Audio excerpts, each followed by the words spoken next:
นอกจากการสนับสนุนช่องของเรานะครับผ่านการกดไลค์กดแชร์แล้วก็ Subscribe นะครับผมปัจจุบันนะครับผมช่องของเราได้เปิดช่องทางใหม่ๆนะครับผมเพื่อให้ผู้ชมนะครับผมและแฟนๆของช่องนะฮะสามารถให้การสนับสนุนช่องเล็กๆช่องนี้นะครับให้ได้ไปต่ออย่างต่อเนื่องนะครับและมั่นคงนะครับผมด้วยระบบสมาชิกนะครับผมที่ช่องเราเพิ่งเปิดขึ้นมานะฮะซึ่งทุกคนสามารถที่จะกดสมัครนะครับผมสมาชิกนะครับผมที่ปุ่มจอยนะครับผมหรือปุ่มสมัครสมาชิกนะครับผมที่มุมขวาล่างใต้คลิปนะครับผมหรือมุมขวาบนในหน้าต่างของช่องนะครับผมเพียงเดือนละ50 บาทเท่านั้นนะครับผมโดยมีสิทธิพิเศษมากมายไม่ว่าจะเป็นตราประทับแสดงระดับหลังชื่อนะครับผมเป็นรูปเรือชิปเปอร์ที่ออกมาแบบอย่างสวยงามนะครับผมพร้อมกับอีโมจินะครับเป็นรุ่นพี่แฮมชิปเปอร์นะครับผมสุดน่ารักนะครับซึ่งใช้ในการพูดคุยนะครับผมในช่องคอมเมนต์พร้อมสิทธิพิเศษต่างๆมากมายที่กำลังจะตามมาในอนาคตนะครับผมอีกอย่างหนึ่งคือทั้งการชมคลิปแบบ Exclusive นะครับก่อนใครนะครับผมหรือ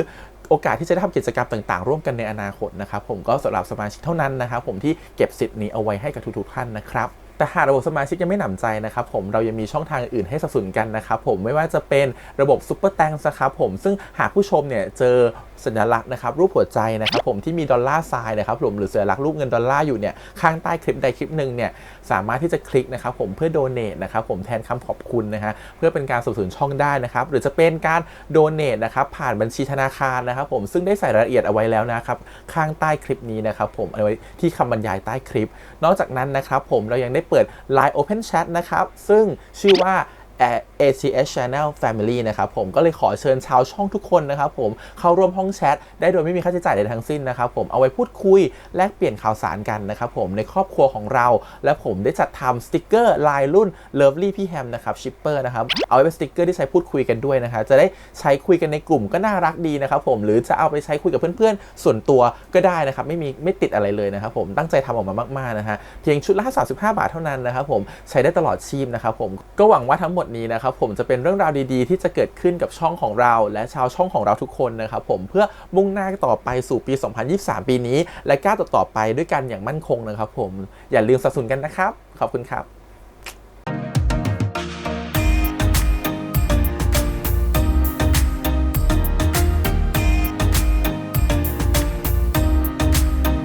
สวัสดีครับยินดีต้อนรับเข้าสู่ช่อง ATS Channel นะครับกับพบกันอีกครั้งการ reaction นะผมวันนี้อยู่กับพี่แฮมนะครับกับการซีรีส์เรื่อง 4 minutes นะครับผม short trailer version นะครับผมก็เป็นเวอร์ชันที่ร้อนแรงกับปกตินะฮะที่ฉายในทีวีซึ่งฉายในวิวนั่นเองก็อยากให้ทุกคนไปติดตามกันนะครับผมเพราะพี่แฮมสามารถจะ react ได้แค่ 50% ของเนื้อหาอย่าง EP นี้มีประมาณ50 นาทีเพราะฉะนั้นเนี่ยก็จะ react ได้ประมาณสัก25 นาทีไม่เกินนี้นะครับเพราะฉะนั้นก็อยากให้ทุกคนไปติดตามแบบเต็มๆแบบละเอี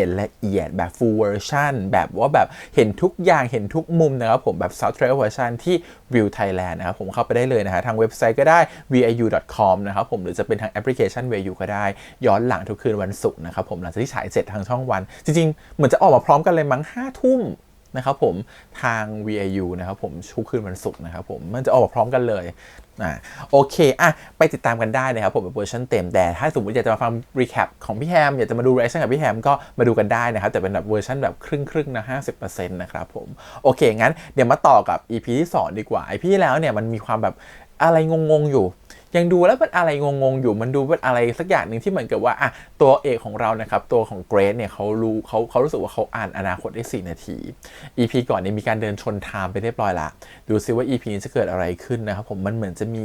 อะไรบางอย่างที่รู้สึกว่าที่ EP ก่อนมันเป็นแค่การปูเนื้อเรื่องการแนะนำนักแสดงเท่านั้นเองนะครับผมให้เห็นเรารู้จักว่าเรารู้จักต้นกล้าไปแล้วนะคะเรารู้จักพี่เกรซไปแล้วนะครับผมเรารู้จักพี่กรไปแล้วเราน่าจะเริ่มรู้จักตัวละครอื่นมากขึ้นใน EP นี้แล้วก็น่าจะเข้าใจเนื้อเรื่องมากขึ้นว่าตกลงแล้วเนี่ยพอยต์ของเรื่องมันกำลังพาเราไปที่ไหนกันแน่แต่ก่อนอื่นเลยขอบคุณก่อนนะครับผมทางวิวนะครับผมแล้วก็ทาง Beyond Cloud ที่อนุญาตทำ reaction ได้นะครับดูกันเลยครับผมกับ 4 minutes short trailer version ครับ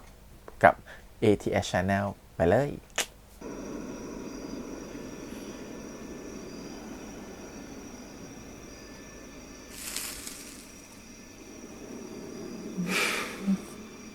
น้องต้นกล้า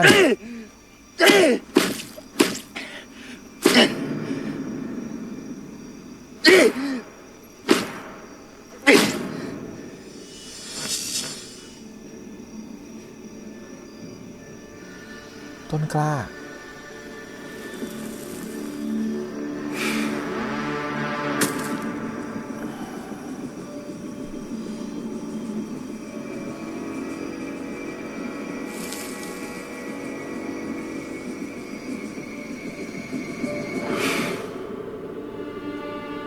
เปิดแบบนี้อีกแล้ว ผมสั่งยานอนหลับให้นะครับ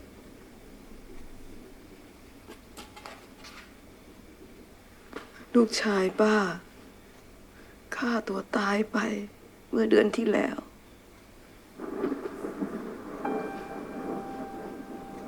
ป้าอยู่กับลูกชาย2 คน เราไม่ค่อยมีเงิน ลูกป้าพยายามหาเงิน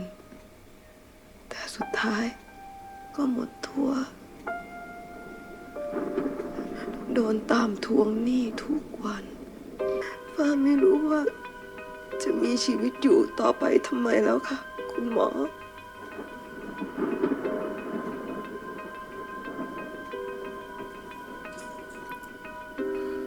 เดี๋ยวคืนนี้คนไข้ทานยานอนหลับที่ผมสั่งให้นะครับ แล้วเดี๋ยวพรุ่งนี้ผมจะปรึกษาจิตแพทย์ให้มาร่วมดูอาการ suicidal precaution ด้วย ได้ค่ะคุณหมอ เฝ้าระวังการฆ่าตัวตายด้วย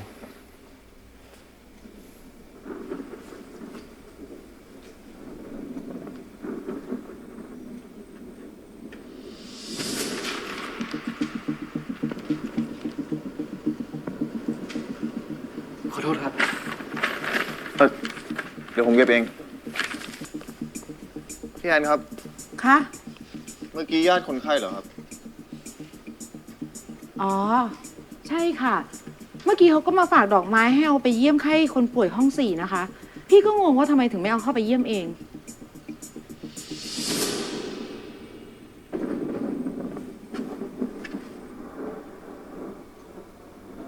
ใส่ชื่อจริงนามสกุลเรียบร้อยทำไมถึงแบบว่า พี่ ห แอน น้า พี่ ตาแบบ หมอทามกับหมอนัชชานี่เขายังคบกันอยู่ไหมล่ะ ได้ข่าวว่าเลิกกันแล้วนะ แล้วหมอณชาก็ลาออกไปเลย ทิ้งเรียนเฉพาะทางไปเลยเหรอ ก็ไม่น่าแปลกใจหรอกนะ หมอทามอะเวลาคุยกับคนอื่นอะน่ากลัวจะตาย ก็จริงคนลุกอ่ะ หนูไปเตรียมยาให้คนไข้ก่อนนะพี่ ไปเถอะ หมอนัชชาคือใครอีก แล้วทำไมตอนอ่านชื่อเมื่อกี้แล้วดูหน้านิ่งๆแปลกๆน่ากลัววะ เขาทำให้เธอตั้งขนาดนั้นน่ะ เธอเขาพอแล้วเธอฟังเขาบ้างดิ เขาทำอะไรกันนักกันหนาวะ คือเขาไม่ไหวแล้ว เร็ว ฉันปล่อย เฮ้ย ทำอะไรกันอะ มึงอย่าเสือกไปเร็วกลับบ้าน ปล่อย ไป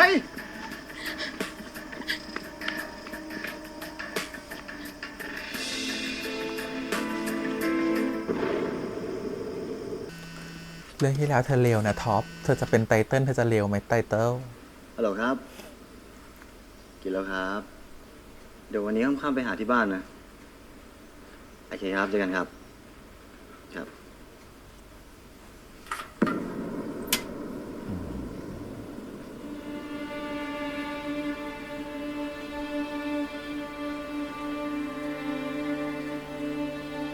มีอะไร กูมาแก้ไขความเข้าใจผิดให้มึงใหม่ แก้ไขเรื่องอะไรวะ หลังจากที่มึงเจอกูวิวเมื่อคืน กูวิวก็แยกย้ายกันกลับ ถ้ามีใครมาถามอีกว่าวิวหายไปไหน มึงห้ามตอบว่าเห็นอยู่กับกูอีก กูก็แค่ตอบไปตามที่กูเห็นปะวะ แต่มึงก็เห็นแค่แป๊บเดียวเปล่าวะ อย่าทำเป็นรู้ดีดิ แล้วมึงจะร้อนตัวทำไมอะเดี๋ยวมึงรู้ว่าวิวหายไปไหน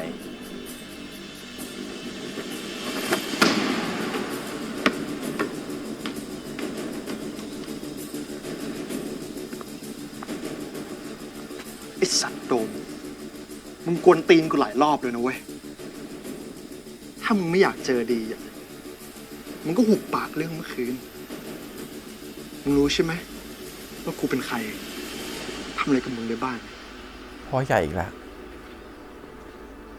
โอ๊ยไปอะไรกัน11 โมงเนี่ยฮะ5 ทุ่มเนี่ย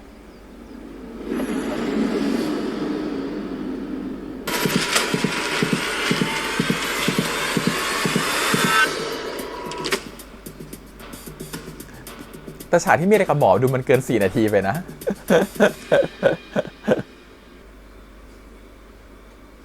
หาวิวไม่เจอกัน เลิกงี่เง่าได้ปะกลับบ้านเร็ว ไม่เขาไม่กลับ มา ไม่ โดมโพสต์คลิปปะ ฮัลโหล ไอ้เต้นซินมันคือเฮียอะไรวะ โดมมันถ่ายติดมึงกับวิวได้ไง เรื่องนั้นเอาไว้ก่อน ตอนนี้กูใกล้จะถึงคอนโดมึงละ มาทำไม เดี๋ยวกูไปถึงมึงก็รู้เองอ่ะ กูมีเรื่องสนุกๆให้มึงช่วยทำเว้ย เชี่ยมึงไปโดนอะไรมาวะ ช่างแม่งเหอะ สรุปมึงรู้เรื่องที่วิวหายไปใช่ไหม วิวอยู่กูนี่แหละ กูก็ขังมันไว้ ไม่ให้มันไปไหน จนกว่าจะคืนดีกับกู ไอ้สัตว์ แล้วทำไมมึงไม่ให้มันตอบไลน์ทุกคนหน่อยเหรอวะ ตอนนี้วุ่นวายกันหมดละไอ้เชี่ยเดี๋ยวคนก็แม่งไปแจ้งหาคนหายอีก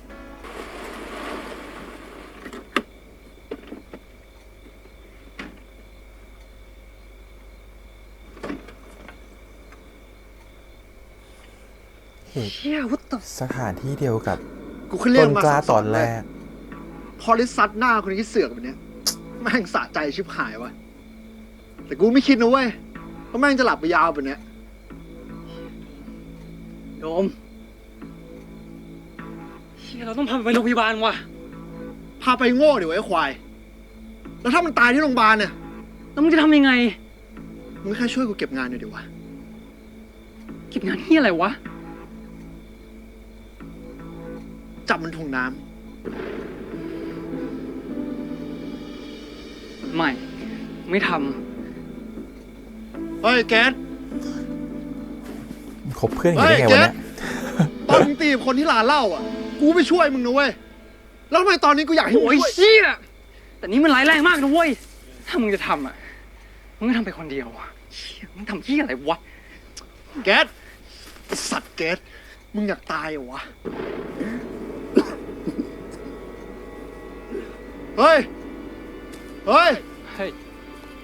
ลุกขึ้นมาทำไมวะ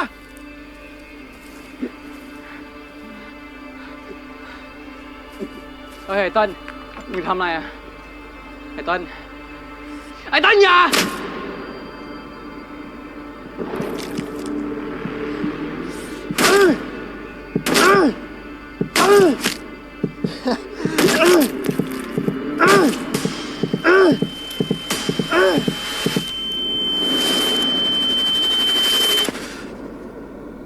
แก๊สเฮ้ยแก๊สมึงมัวแต่อึ้งดิ มาช่วยกูยกมันเร็ว ย้อนกลับมา4 นาที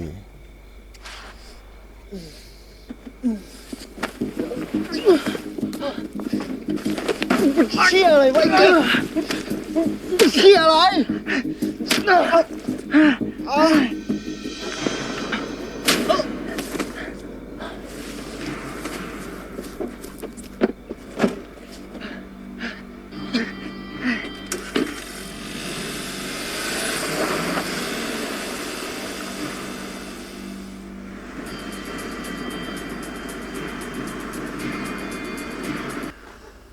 ทำไมหมอเหมือนแต่ต่อยมวยด้วยความแบบ ความแค้น ความเครียดอะไรอย่างเงี้ย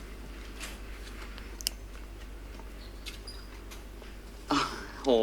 คุณหมอแข็งแรงมากเลยนะครับ ออกกำลังกายเสร็จแล้วเนี่ยก็ยังอยู่เวรต่อได้อีก นอนเวลาไหนครับเนี่ย ก็นอนเวลาว่างอะครับ แล้วคุณหมอนอนวันละกี่อ่า อย่าลืมพาแม่กลับมาเช็คอัพด้วยนะครับ ครับ เธอจะจีบหมอเหรอจ๊ะ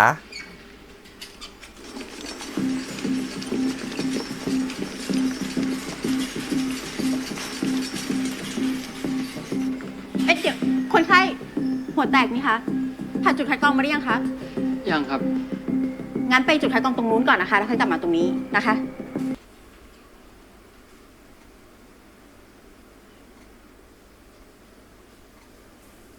หมอทามคะ เจอเขาอีก หมอ แล้ว ทามคะ ออเดอร์เสร็จหรือยังคะ อ๋อ แป๊บนึงครับ โอเค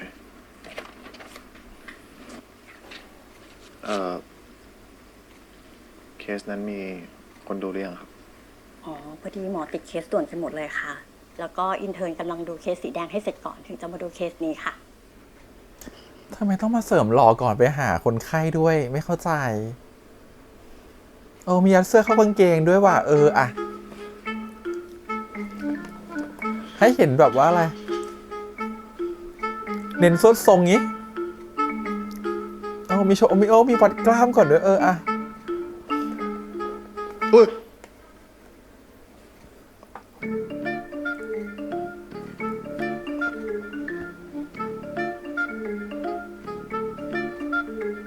พี่บีขอชาร์จเคสนั้นหน่อยครับ อ๋อ ไม่เป็นไรค่ะ แค่หัวแตกเดี๋ยวให้อินเทอร์นดูให้นะคะ อันนี้ใช่ไหมครับ ไม่เป็นไรครับ ไม่เป็นไรค่ะหัวเท้าเดี๋ยวให้อินเทอร์นดูให้ค่ะ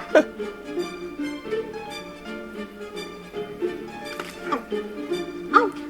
หมอทาม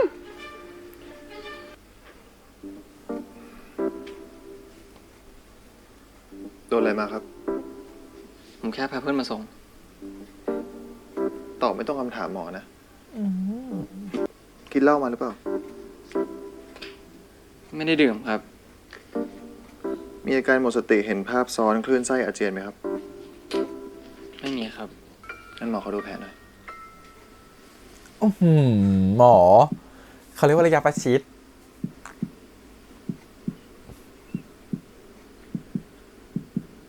ใกล้เกิน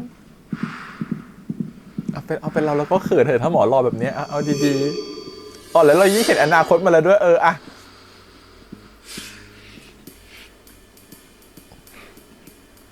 เจ็บเหรอ เปล่าครับ แผลลึกอยู่นะครับ ตอนนี้หมอที่ห้องฉุกเฉินก็ยุ่งกันหมดเลย เดี๋ยวผมเย็บให้แล้วกัน หมอไม่ใช่หมอฉุกเฉินหรอครับ ผมเป็นหมอสัน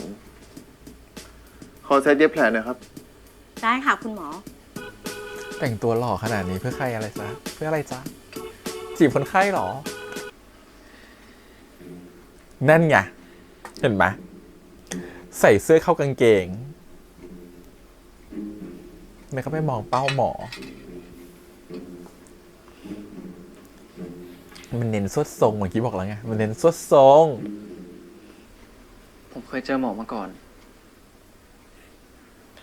คุณเดินชนผมบนวอร์ดอะ ขอโทษครับ ตอนนั้นคุณขอโทษผมไปแล้วนะ ผมชื่อไทม์ ผมชื่อ อัชรวิทย์ศรีวัฒน์สมบัติ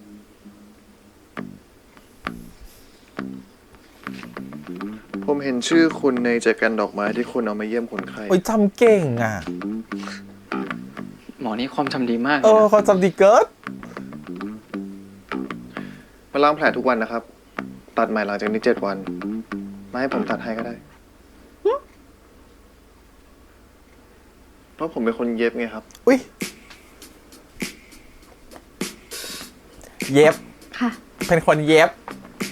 จ้ะไม่ได้คิดเกินอื่นเลย ไม่ได้คิดไปไกลเลย สาบานตายเลยเหรอ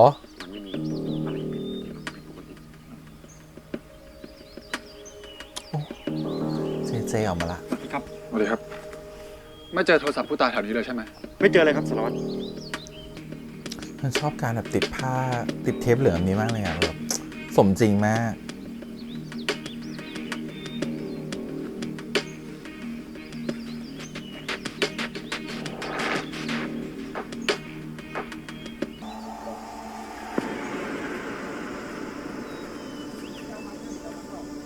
ที่สมควร ครับผม ช่วยกันดูด้วยนะเผื่อมีวัตถุพยานอย่างอื่นปะปนอยู่แถวนี้คนใจเย็น แค่ตีหัวหนึ่งทีเดียวตายเลยเหรอ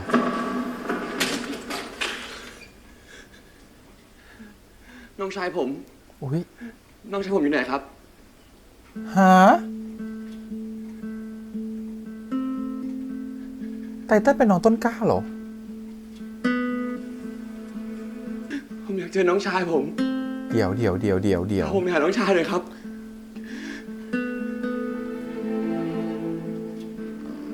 เราว่าไม่ใช่ เราว่าเป็น2 เคสที่เกิดในที่เดียวกันแน่เลย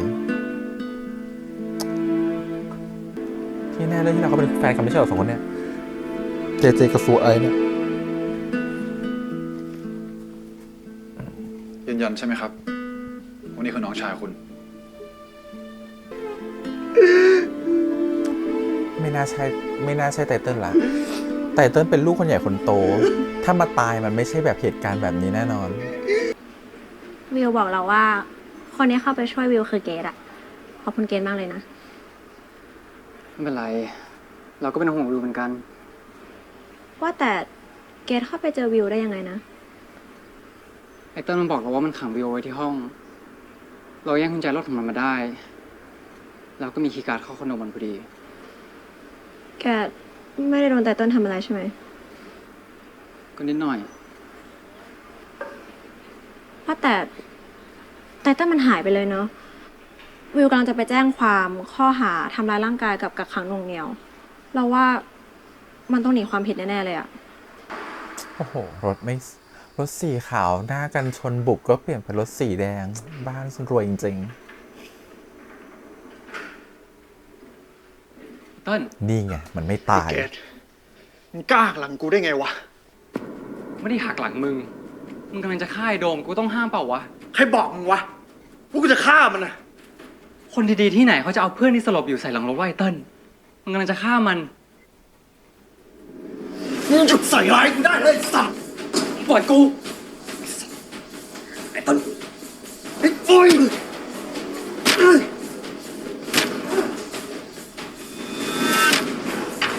ฉันชอบมุมกล้องจังเลย โอ้โห มุมกล้องเลิศ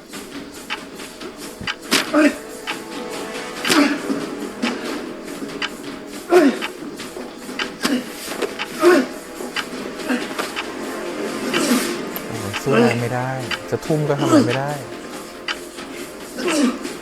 เฮ้ย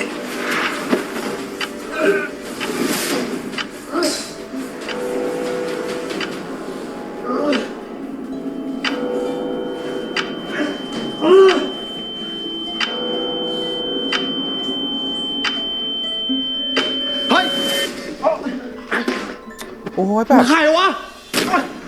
พระเอกเข้ามาแบบบทละครช่องวันมาก ๆ มาได้ไงก่อนจ๊ะ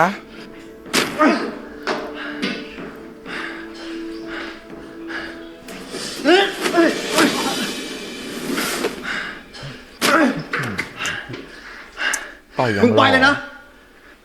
ไป มึงเจอกูแน่ไอ้สัตว์ เธอ เรื่องที่แล้วเขาก็เร็วเรื่องนี้เขาก็เร็วกว่า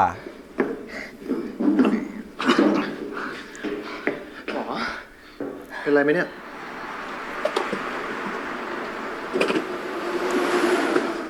ที่บอกว่าหมอเดินผ่านมาเฉยๆนะ ฉันเหมือนสะกดรอยมาก วันนี้หมอไม่ต้องอยู่โรงพยาบาลหรอ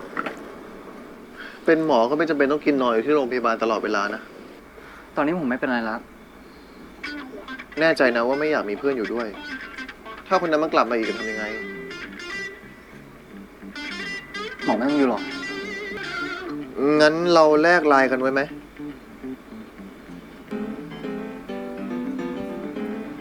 เผื่อต้องการความช่วยเหลือ ไม่สะดวกก็ไม่เป็นไร งั้นหมอกลับละ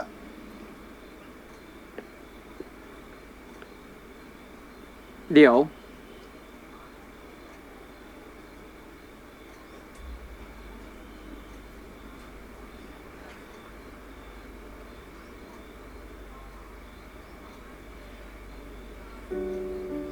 กดสแกนถ้าจะเจอไหม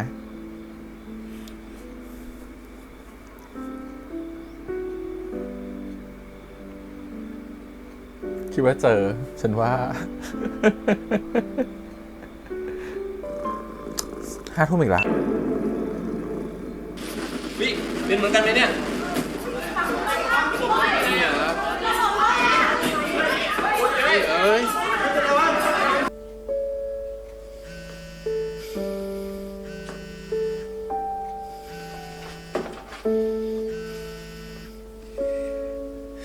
พี่กรณ์ ตัดสายเลย พ ามหาเจอหรือยังว่าใครเป็นคนแฮ็กเว็บพนัน ยังหาแฮกเกอร์ไม่เจอครับกำลังเร่งตรวจสอบกันอยู่ มันเกิดขึ้นได้ยังไง เป็นเพราะคุณเอากำไรไปขยายเซิร์ฟเวอร์โดยไม่แจ้งหุ้นส่วน เรื่องนี้ผมเคยเตือนคุณแล้วนะครับ ผมต้องแจ้งท่านประธาน ไม่มาจัดการเอง เดี๋ยวว่างก็โทรกลับ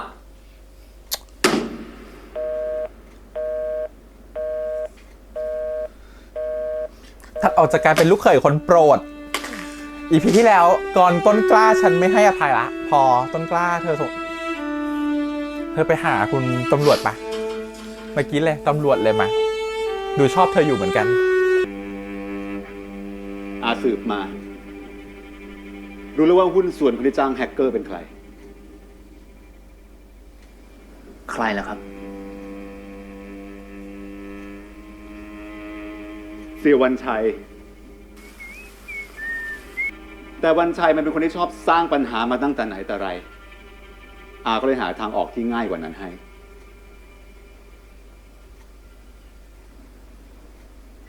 ยังไงล่ะครับ ฉากนี้ ก็จะต้องเรียนรู้อะไรอีกเยอะ ฟ้าพอจะรู้ไหม ฟ้าจ พ่ ริ อง ๆ ขอ ว่า งฟ้าจัดการเรื่องหุ้นส่วนของคนนั้นยังไง ไม่รู้หรอกค่ะ แล้วก็ไม่ได้อยากรู้ด้วยก็ไม่ต้องคิดมากหรอกแล้วถ้าวันหลังมีปัญหาแบบนี้ก็โทรหาฟ้าได้เลยนะ ขอบคุณครับ ยังไง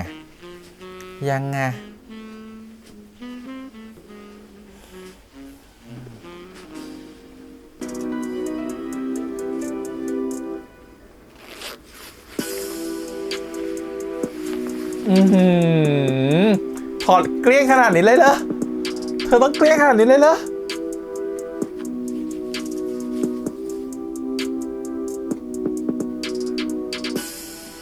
ได้แล้วนัตตี้เห็นทุกอย่างตอนนี้เป็นคุณฟ้ามากเลยอย่าบอกว่ามีอะไรกับฟ้าเสร็จแล้วก็มาหาอุ๊ยคุณตำรวจจีบปะเนี่ยมาถึงบ้านเขาขนาดนี้ ขอโทษที่มารบกวนนะครับ พอดีผมผ่านมาแถวนี้ก็เลยอยากจะมาเช็คว่าคุณเป็นยังไงบ้าง ผ่านมาแถวนี้อีกแล้วผ่านมาแถวนี้ไม่มีจริง ตำรวจเขาแวะเข้ามาที่บ้านด้วยเหรอครับ ว่าผมจะตามหาคนที่ทำร้ายน้องชายคนนี้ได้ หาได้แล้วไงต่อ เขาก็ต้องเข้าสู่กระบวนการยุติธรรมตัดสินโทษจำคุกข้อหาฆ่าผู้อื่นโดยเจตนาครับ อย่างมากไม่ติดคุกแค่10 ปีเองสุดท้ายแม่งก็ออกมาใช้ชีวิตปกติได้อะไอกระบวนการยุติธรรมของคุณนี่มันยุติธรรมจริงๆปะวะ หนูก็จะไปฆ่าเขาเองใช่ไหมลูกเอาหินทุบหัว ยังไงก็ขอบคุณที่แวะมาหานะครับ หมอทามกับผู้หญิงคนนี้เป็นผู้เดียวกัน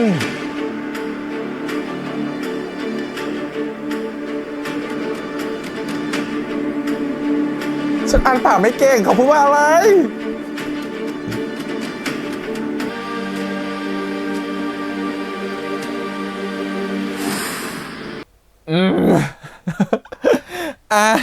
เรามาวิเคราะห์กันดีกว่าต้องเริ่มยังไงก่อนดีเราเริ่มเป็นกลุ่มๆไปดีกว่ามันมีหลายกลุ่มมันมีหลายก้อนนะตอนนี้เราเริ่มเป็นก้อนๆก่อนรู้สึกว่าตั้งแต่เปิด EP มาตั้งแต่ EP ก่อนที่มีฉากเหมือนกับว่าตัวของกรโดนยิง EP นี้เปิดมาเป็นน้องต้นกล้าใส่ฮูดเอาก้อนหินไปทุบหัวคนเรารู้สึกว่าเหตุการณ์ตอนเปิดเรื่องทั้งหมดก่อนที่อินโทรเพลงจะขึ้นไม่น่าจะเป็นเหตุการณ์ที่เกิดขึ้นไปแล้วในซีรีส์น่าจะเป็นเหตุการณ์ที่อนาคตภาพอนาคตที่ยังไม่เกิดขึ้นแล้วก็ตัดมาแวบๆให้เราเห็นมากกว่าคิดว่าเป็นแบบนั้นนะเพราะถ้ามันเป็นเหตุการณ์ปัจจุบันเนี่ยเดี๋ยวพี่แฮมจะต้องมีอีกทฤษฎีหนึ่งรองรับไว้เดี๋ยวตอนท้ายเอาไปพูดตรงนี้แต่คิดว่าฉากเปิดทั้งหมดอย่างกรโดนยิงอย่างตัวของต้นกล้าเอาหินไปทุบคนเราว่าเป็นเหตุการณ์ที่ยังไม่เกิดขึ้นทั้งหมดนะฮะในช่วงเปิดเรื่องเหตุการณ์ EP นี้ก็คือเล่าเรื่องเป็นกลุ่มๆไปละกันนะครับผมเอากลุ่มของตัวเอากรก่อนละกัน ตัวกรเองเนี่ยเขาก็จะเหมือนกับว่ามีเหตุการณ์ที่เกิดขึ้นคือตัวของเขาเอากำไรจากการที่ทำบ่อนพนันออนไลน์เนี่ยไปหากำไรต่อไปเปิดเซิร์ฟเวอร์ต่อนะฮะโดยที่ไม่บอกหุ้นส่วนสิ่งที่เกิดขึ้นก็คือหุ้นส่วนคุณเสียวันชัยเนี่ยก็มาแฮกข้อมูลพอมาแฮกข้อมูลเสร็จแล้วก็เลยเป็นเรื่องเป็นราวขึ้นมาระบบล่มนะครับขาดดุลเสียกำไรไปเยอะเลยก็เลยต้องไปขอความช่วยเหลือนะครับผมจากพ่อของฟ้าซึ่งฟ้าจะได้ยินชื่อนี้เนี่ยตอนที่ EP ก่อนที่เขามีอะไรกับต้นกล้าเนาะแล้วฟ้าโทรแบบว่าพ่อโทรตามให้กินข้าวเย็นกับฟ้าอะไรเงี้ยฟ้าจะมากินข้าวด้วยซึ่งมันก็แบบเป็นคู่มั่นเขาหรือเป็นคนที่เขาอาจจะเป็นคนที่เป็นแฟนเขาหรือคนที่ถูกจับมั่นหมายกันหรือกลายเป็นว่าหรือเป็นคนที่ฟ้าอาจจะชอบเขาก็ได้นะฮะซึ่งเหตุการณ์ก็คือว่าตัวของพ่อของฟ้าเนี่ยก็คือตัดสินใจฆ่าเสียวันชัยทิ้งเก็บไปเลยนะครับผมแล้วก็บอกว่ามันก็เป็นเสี้ยนหนามมานานแล้วก็วันหลังทำอะไรก็ให้รอบคอบกว่านี้หน่อยสอนตัวกรไปนะซึ่งกรก็ไม่อยากบอกเรื่องนี้กับตัวของพ่อของเขาเพราะสมานเนี่ยบอกว่าให้ไปบอกพ่อเขาดีกว่าแต่เขาไม่ยอมจะบอกก็เลยเลือกที่จะไปขอความช่วยเหลือจากพ่อของฟ้าแทนเสร็จแล้วเนี่ยก็เลยเหมือนกับมีการคุยกับฟ้านิดหน่อยแล้วก็มีอะไรกันก็คือถอดเปลือยหมดเลยนะครับผมแล้วก็เหมือนกับว่าเป็นเหมือนพูดไงดีอ่ะเป็นอุปกรณ์หรือเป็นเครื่องสนุกทางความใคร่ละกันพูดอย่างนี้ละกันนะฮะให้กับตัวของฟ้านะครับผมเป็นแบบนั้นดีกว่าเราไม่แน่ใจว่าเขาชอบฟ้าหรือเขามีอารมณ์กับฟ้าแค่ไหนนะเขาเป็นไบเซ็กชวลหรือเปล่าเราไม่แน่ใจแต่คือรู้สึกว่าการที่เขาถอดหมดแบบนี้แล้วก็ลงไปเหมือนกับเป็นบำเรอความสุขให้กับตัวฟ้าแบบนี้เรารู้สึกว่ามันมีมาหลายครั้งแล้วก็ไม่ใช่ครั้งแรกแน่นอนเพราะดูเขารู้งานมากแค่ฟ้าถลกกระโปรงขึ้นตัวเขาก็พร้อมที่จะถอดทุกอย่างแล้วก็เข้าไปหาฟ้าแต่คิดว่าน่าจะทำมาหลายครั้งแล้วแต่ไม่คิดว่าแบบไม่รู้ว่าเป็นเชิงความรักความเสน่หาหรือเป็นความสนุกหรือแบบอารมณ์ว่าฉันแค่เป็นเหมือนกับเครื่องมืออารมณ์ให้กับอารมณ์ของเธอประมาณนี้หรือเปล่าเราไม่แน่ใจนะฮะเป็นเหมือนของเล่นอะไรเงี้ยแล้วก็เปลือยหมดเลยเพราะมันดูเปลือยเร็วมากๆมันดูไม่ใช่คนรักกันที่จะค่อยๆแบบสมูทไปเล่นเพลย์เลิฟไปเรื่อยๆอะไรเงี้ยมันไม่ใช่แบบมันเหมือนแบบมันมาถึงก็เปลือยเลยอ่ะแล้วก็เหมือนกับปั๊มก็เดินเข้าไปให้เขาเล่นของเราเลยอะไรเงี้ยความรู้สึกคือมันก็เลยดูจะเป็นเหมือนแบบเหมือนฟ้าก็จะมีความจิตนิดๆก็ได้อะไรแบบนี้นะฮะก็อาจจะมีความแบบรสนิยมแปลกๆละกันในการที่จะเพลย์เลิฟบนเตียง make love อะไรบางอย่างบนเตียงนะฮะก็เลยคิดว่าอันนี้ก็ได้เป็นจุดหนึ่งเหมือนกันที่คิดว่ามันน่าจะมีการทำมาบ่อยครั้งแต่ยินยอมไม่ยินยอมไม่รู้นะคำว่ายินยอมอยู่แล้วแต่ยินยอมพร้อมใจแบบรักหรือเปล่าเนี่ยไม่แน่ใจต้องรอดูก่อนนะผมแต่กับต้นกล้าเนี่ยน่าจะเป็นความเสน่หามากกว่าเพราะเขาจะค่อยๆแบบเห็นปะเวลาเขามีเซ็กกับต้นกล้าเขาจะค่อยแบบไปเรื่อยๆไม่ใช่เหมือนกับว่ามาถึงก็ถอดหมดแบบนี้ไม่ใช่มันต่างกันโอเคสิ่งนี้ทำให้เมื่อตอนที่กรหงุดหงิดเรื่องที่เหมือนกับตัวของบ่อนโดนเหมือนกับว่าเหตุการณ์เหมือนกับโดนแฮกเนี่ยตัวของต้นกล้าก็เกิดเหตุการณ์เหมือนกันคือน้องชายเขาตายนะครับผมมีตำรวจมาจับเห็นศพน้องชายเขาแล้วก็ไปชันสูตรศพนู่นนี่นั่นนะแล้วเขากำลังเสียใจอยู่ก็เลยโทรไปจะแบบบอกความเสียใจนี้กับกรเนาะแต่กรก็ไม่พร้อมจะรับสายเขาตัดสายเขา1 ทีโทรหาครั้งที่2ดันด่าไปอีกว่าเดี๋ยวว่างแล้วโทรกลับก็คือยังไม่โทรกลับเลยยังไม่ว่างเลยก็คือแบบไม่ใช่ลูกเขยคนโปรดแล้วล่ะตอนแรกเราเชียร์กรกับต้นกล้าแต่เผอิญว่า EP นี้ต้นกล้าก็ได้มาเจอกับคุณตำรวจนะครับผมเจเขาออกมาพอดีใน EP นี้ก็พอเจอคุณตำรวจเนี่ยมันก็เลยกลายเป็นว่าหรือจริงๆแล้วต้นกล้าเขาก็จะคู่กับคุณตำรวจกันแน่นะเพราะคุณตำรวจเนี่ยเขาก็เหมือนกับแบบว่าดูใส่ใจเป็นพิเศษดูแบบมองแล้วก็มีความแบบว่าชอบพอดูแล้วเหมือนกับมาหาถึงหน้าบ้านมารายงานว่าผมจะเอาคนผิดกับลงโทษให้ได้อะไรแบบนี้นะฮะซึ่งบอกว่าผ่านมาแถวนี้พอดีจริงๆก็เหมือนตั้งใจผ่านนะคล้ายๆกับอีกคนนึงเลยที่บอกผ่านมาแถวนี้เหมือนตั้งใจผ่านก็เลยผ่านมาหน้าบ้านอะไรอย่างงี้ก็เลยคิดว่าเขาจะคู่กันก็ได้นะอาจจะมาจีบน้องต้นกล้าก็ได้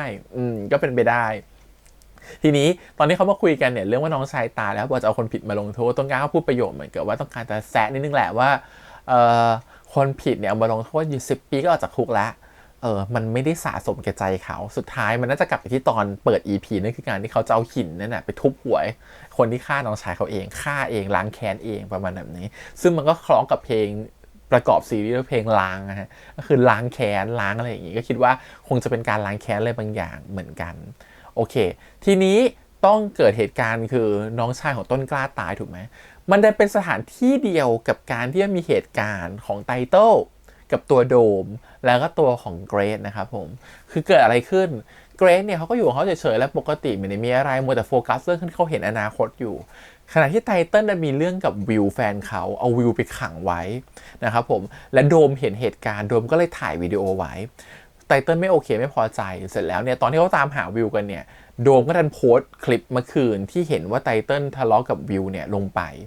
ทำให้ตัวของไทเติ้ลเนี่ยไปจับไอ้โดมมานะครับผมแล้วก็พามาหาตัวของเกรซจับโดมมาขังไว้หลังรถพาเกรซไปถึงไอสระน้ำนี่แหละจุดเกิดเหตุที่เจอศพน้องชายของตัวต้นกล้าด้วยไอเป็นหอประภาคารวิบวับวิบวับนี่แหละซึ่งหอประภาคารเนี่ยก็เป็นสถานที่เดียวนะครับผมตั้งแต่ตอนแรกสุดเลยที่เปิดเรื่องมาที่ตัวของต้นกล้ามาฆ่าก็แสดงว่าต้นกล้าเอาหินมาทุบคนคนนึงเหมือนกันแต่ไม่รู้เหตุการณ์นั้นเกิดขึ้นยังหรือยังไม่เกิดนะแต่ทุบคนคนนึงเหมือนกันที่นี่เหมือนกันและใช้หินเหมือนกันด้วยโอเคทีนี้ผู้ตายเนี่ย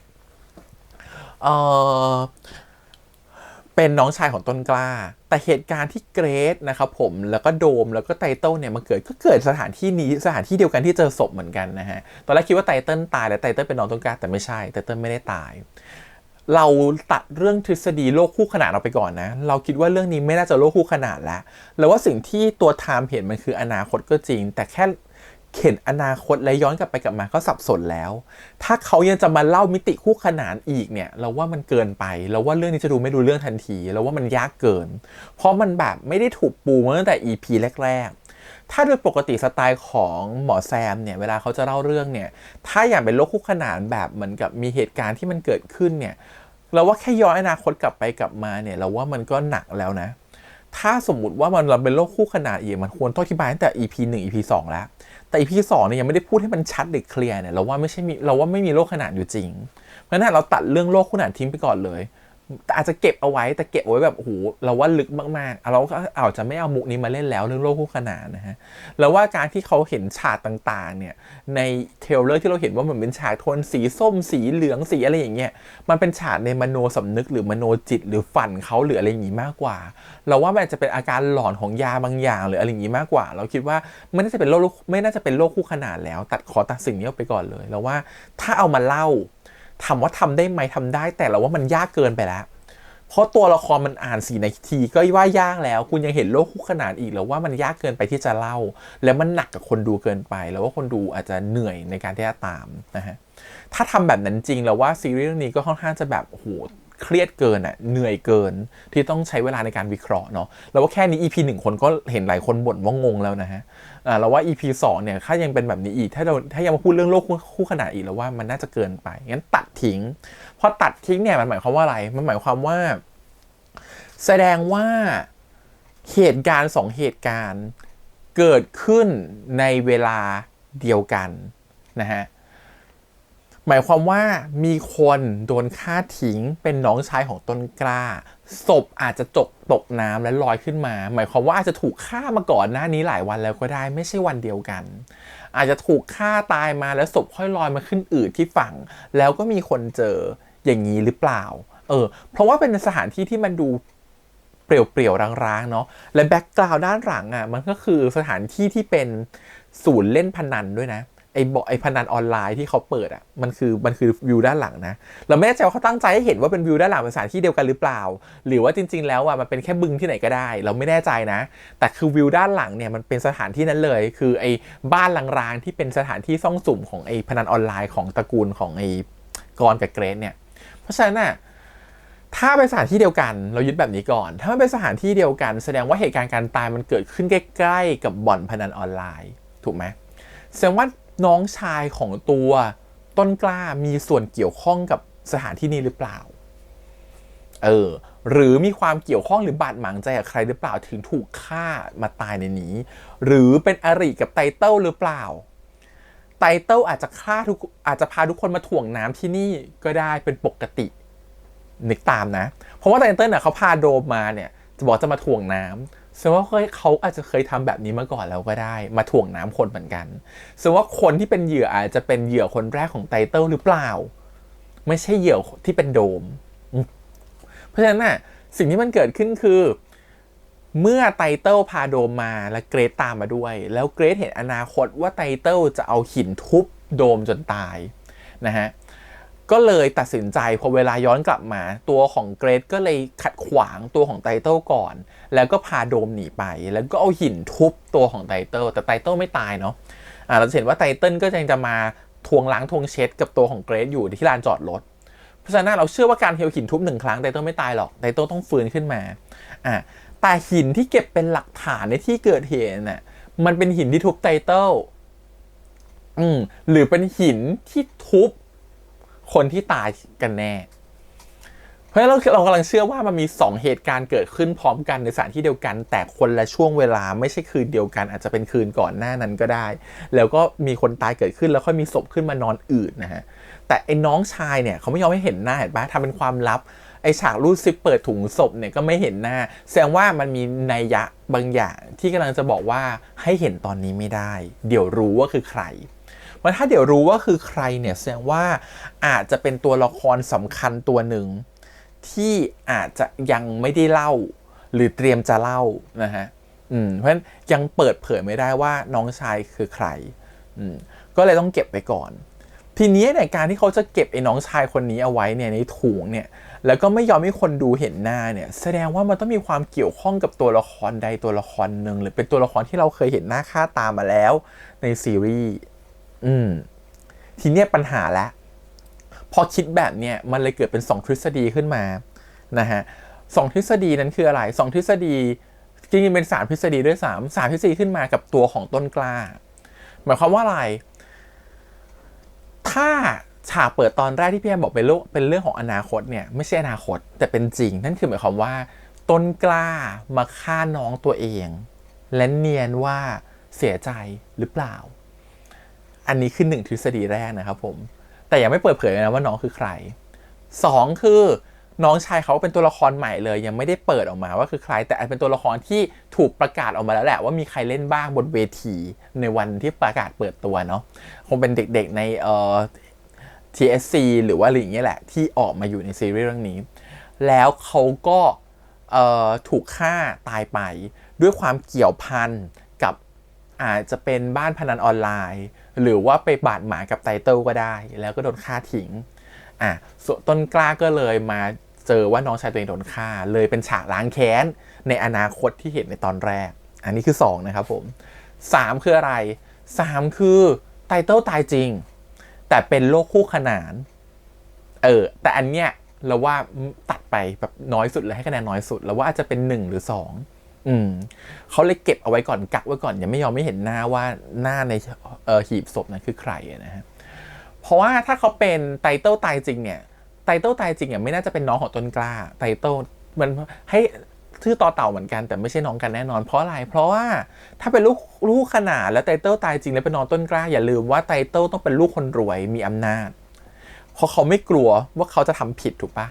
แสดงว่าคนที่จะวิ่งมาหาศพเด็กคนเนี้ยไตเติ้ลเนี่ยมันไม่ใช่พี่ชายเขามันต้องเป็นพ่อเขาต้องเป็นนายตำรวจใหญ่เป็นอะไรก็ว่าไปเราคิดว่าไม่ใช่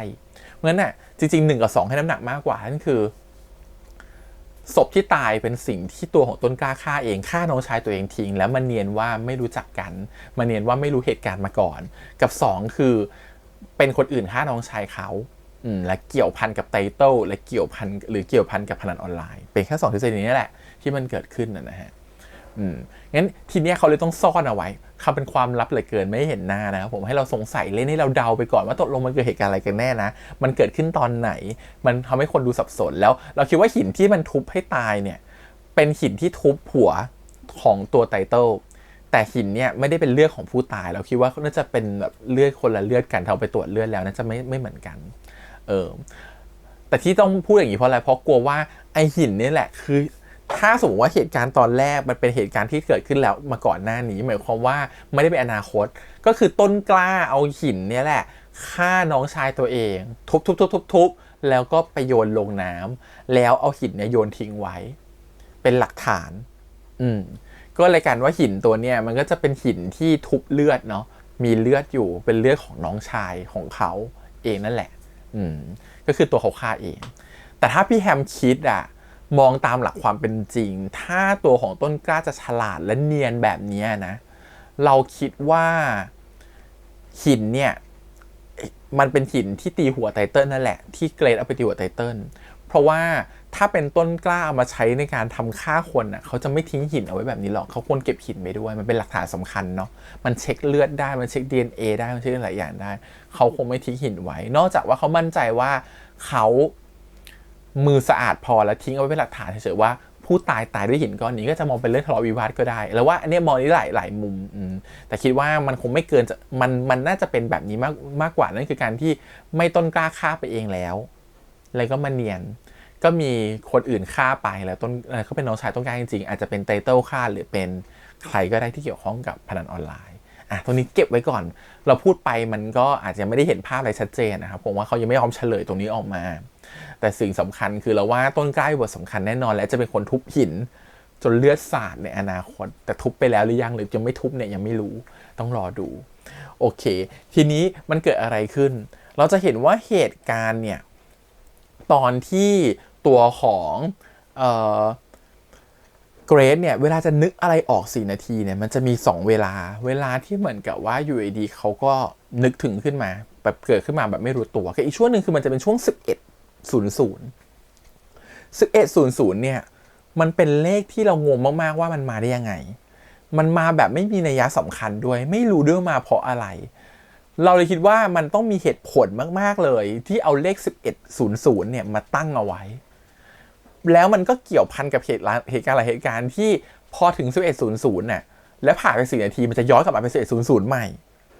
มันเป็นการรีเซ็ตเวลาใหม่เพราะฉะนั้นน่ะมันน่าจะเป็นเหตุเวลาที่ค่อนข้างมีความสำคัญกับตัวเกรซพอสมควรเราเลยกลับไปที่ทฤษฎีที่เราเคยคุยกับ EP ก่อนว่าจริงๆเกรซมันเคยผ่านการปั๊มหัวใจมาหรือเปล่าและเวลาที่มันเกิดอุบัติเหตุตอนปั๊มหัวใจนั้นมันคือช่วงเวลา 11 โมงเช้าหรือ 5 ทุ่มหรือเปล่าเนี่ยมันคือเราว่ามันมีอะไรบางอย่างที่มันมีเหตุผลกับตัวเลขตัวนี้อยู่เนาะและตอนที่นาฬิกาตายก็จะตายตอนเวลานี้ทุกทีมันมีอะไรบางอย่างกับเวลาตรงนี้อยู่แล้วคิดว่าตรงนี้คือต้องเก็บไว้แล้วมันน่าสนใจมากๆแล้วเลยเห็นตัวเลขนี้บ่อยมากแล้วจะเห็นว่าฉากที่เหมือนกับเขาคุยกับตัวของเกรซกับไทม์เสร็จเนาะตอนที่ลานจอดรถแล้วไปนั่งคุยกันตรงลานสเก็ตบอร์ดเราเห็นว่าเขาคุยจบปุ๊บว่ามันตัดไปที่ห้องนอนของเกรซแล้วก็มีน้องแมวอยู่แล้วก็นาฬิกาแล้วนาฬิกาก็เป็น 11:01 นาทีเราก็รู้สึกว่านาฬิกาเป็นตัวกิมมิคอย่างหนึ่งที่เอาเข้ามาใช้ว่านาฬิกาตัวนี้ถ้าเวลามันเดินไปในอนาคตหมายความว่าทุกอย่างมันเกิดไปตามความเป็นจริงแต่ถ้ามันยังค้างที่00อยู่แสดงว่าสิ่งนั้นน่ะมันยังไม่เคยเกิดขึ้นเราว่ามันจะเป็นกิมมิคของเขาก็ได้ในการเล่าเรื่องนะอันต้องรอดูต่อไปเพราะว่ารู้สึกว่าพอเป็น11:04จะกลับมา11:00แล้วว่า11:00นะถ้ามันยังนิ่งอยู่แบบนั้นแบบไม่ไปไหนเลยแสดงว่ามันกำลังจะบอกว่าเหตุการณ์เนี่ยไม่ได้เกิดขึ้นจริงแต่เป็นแค่ความคิดของตัวละครหรือเปล่างั้นต้องสังเกตตัวเลข11นี้ไว้ดีๆนะใน EP ต่อไปด้วยต้องรอดูก่อนทีนี้สิ่งที่อยากจะเล่าของทุกคนไปหมดแล้วมันก็กลับมาที่เกรซเนาะกับไทม์พอเกรซมาช่วยโดมไว้ถูกปะเกรซก็มีแผลเนาะโดนแผลชกต่อยมาอะไรเงี้ยซึ่งจริงๆเกรซเป็นคนจิตใจดีเนาะไปช่วยทั้งวิวเนาะไปทั้งเหมือนกับช่วยวิวออกมาจากคอนโดไปทั้งเหมือนแบบว่าช่วยโดมอะไรเงี้ยรู้สึกว่าเขาเป็นคนที่ถึงจะแบบไม่เอาใครแต่จริงๆแล้วลึกเขาก็ไม่อยากจะทำเลวนะมันเป็นตัวละครที่ดีอยู่แต่ดันไปคบเพื่อนเลวนะฮะอย่างไอตัวของไตเติ้ลอีเรื่องก่อนมันก็เป็นท็อปเนาะก็เลวพอกันนี่เขามาชื่อไตเติ้ลอีกนะฮะโอเคทีนี้ตัวของเกรซเนี่ยเขาน่าจะเป็นคนที่จิตใจดีพอจิตใจดีเนี่ยเขาเดินดุกับเพื่อนไม่ดีก็เลยซวยแบบนี้สิ่งที่มันเกิดขึ้นต่อมาคือเขาช่วยโดมถูกไหมฮะแล้วมาถึงโรงพยาบาลแล้วมีแผลแล้วคุณหมอเนี่ยก็อยากจะเย็บให้เพราะคุณหมอจำชื่อได้ในห้องโรงพยาบาลที่ไปเยี่ยมผู้ป่วยห้อง4กลับมาที่คุณหมอก่อนคุณหมอเนี่ยไปเยี่ยมผู้ป่วยนะครับผมคุณป้าที่กระโดดลงมาให้รถชนคุณป้าบอกว่าลูกเขาแบบ2 คนอยู่ด้วยกันมันเป็นแบบหมู่หนี้เยอะแยะเลยนะลูกเขาพยายามจะหาเงินมาใช้หนี้อะไรเงี้ยก็เป็นหนี้ก้อนโตจนฆ่าตัวตายไปเรารู้สึกว่าตอนที่ลูกเขาพูดถึงลูกเขาเหมือนลูกเขาอาจจะฆ่าตัวตายเพราะเป็นหนี้แต่และตอนที่เขาไปหาเงินมาเพื่อจะทำเนี่ยมันเป็นการหาเงินจากพนันออนไลน์หรือเปล่ามันเกี่ยวข้องกับพวกแก๊งพนันออนไลน์หรือเปล่ามันถึงไปเน้นที่ลูกเขาตายจังเลยมันน่าจะมีความเกี่ยวพันกันอยู่เนาะแต่แค่เขายังอธิบายเขาอาจจะคิดผิดก็ได้นะแต่คิดว่ามันมีความเกี่ยวพันอะไรบางอย่างกันอยู่มันถึงพูดประเด็นนี้ออกมา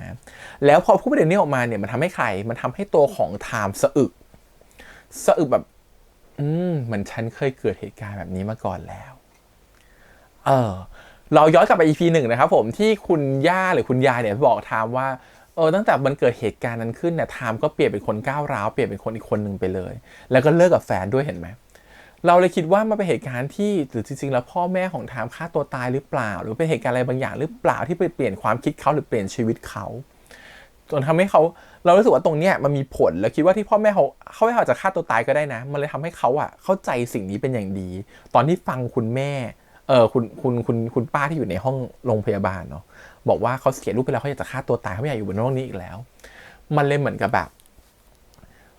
แล้วบอกว่าลูกชายติดหนี้ใช่ปะล่ะจนแบบว่าหนีผลเลือกทางฆ่าตัวตายมันจะเป็นสิ่งที่พ่อแม่เขาเคยทำหรือเปล่าคือฆ่าตัวตายเพื่อจะหนีหนี้แล้วว่าอันเนี้ยก็คือน่าคิดเหมือนกันนะว่าเป็นไปได้มาถึงเขารู้สึกเขาอินแบบนี้พอจบจากเหตุการณ์นี้ไปเขาจะเห็นที่กระเช้าดอกไม้และเขาเห็นชื่อนี้ชื่อจริงนามสกุลขอกลับมาตอนจบเลยตอนจบเราจะเห็นว่าไทม์มารับ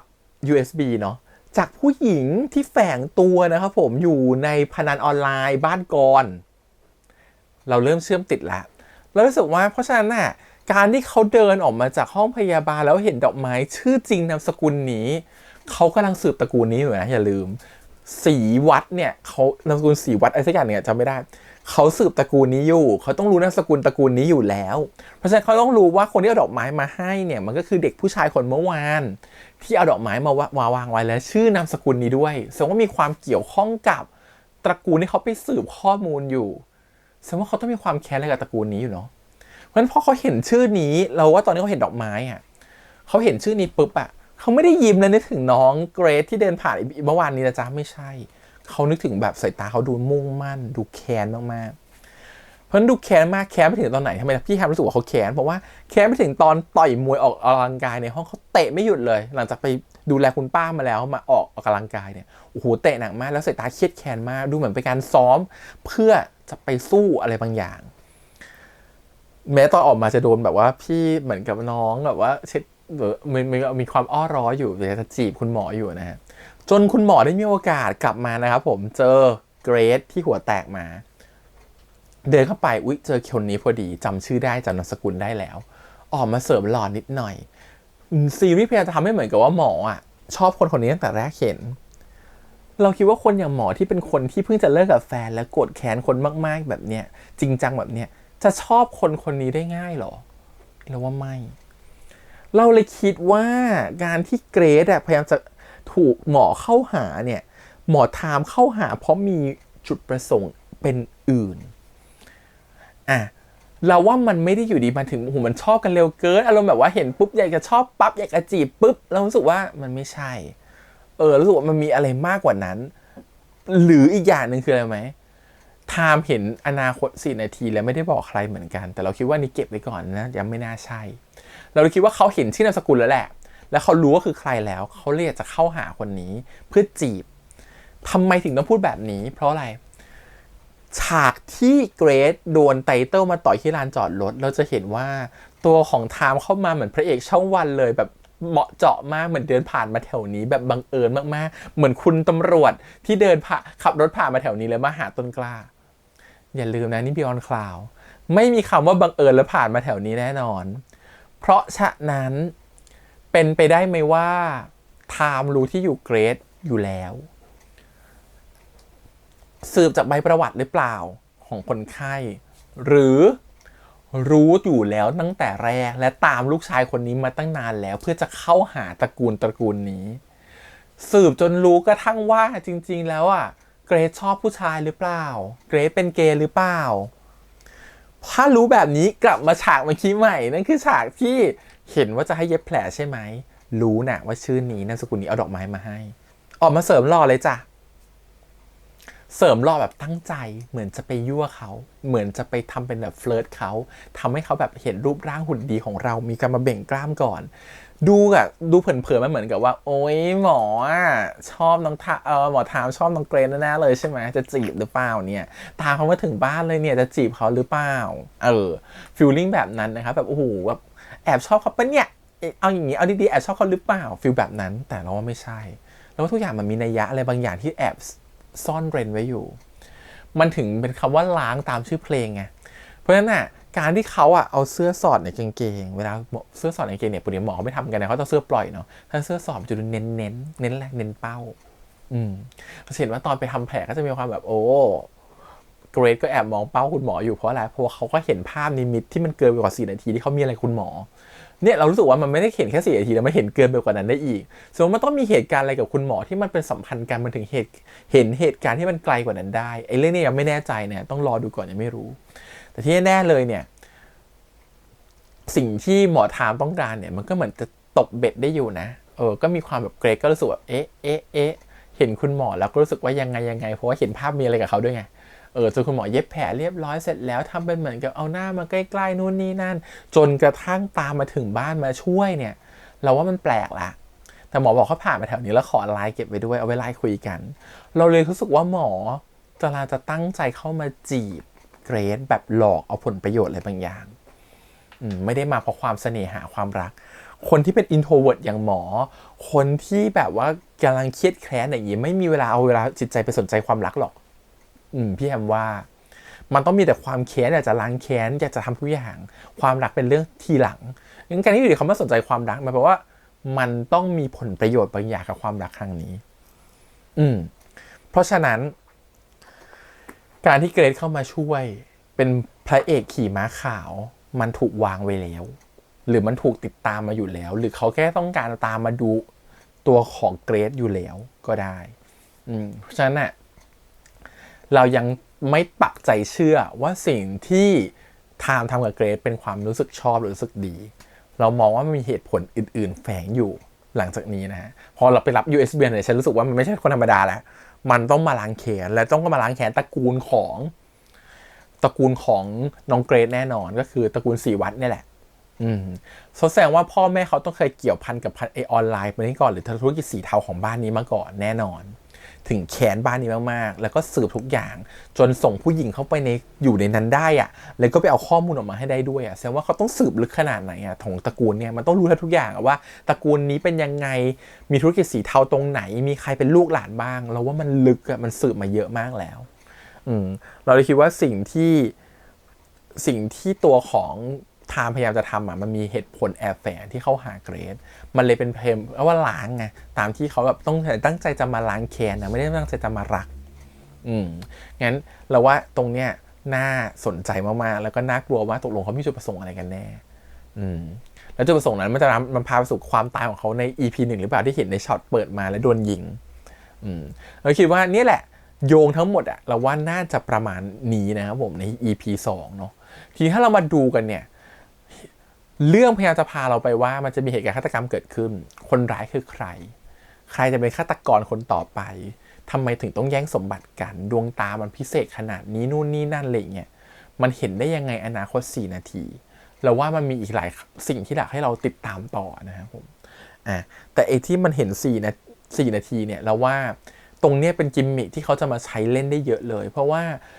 เหตุการณ์ยังไม่เกิดเราจะเห็นว่าไตเติ้ลเนี่ยยังไม่ได้ฆ่าคนนะเหตุการณ์ไม่เกิด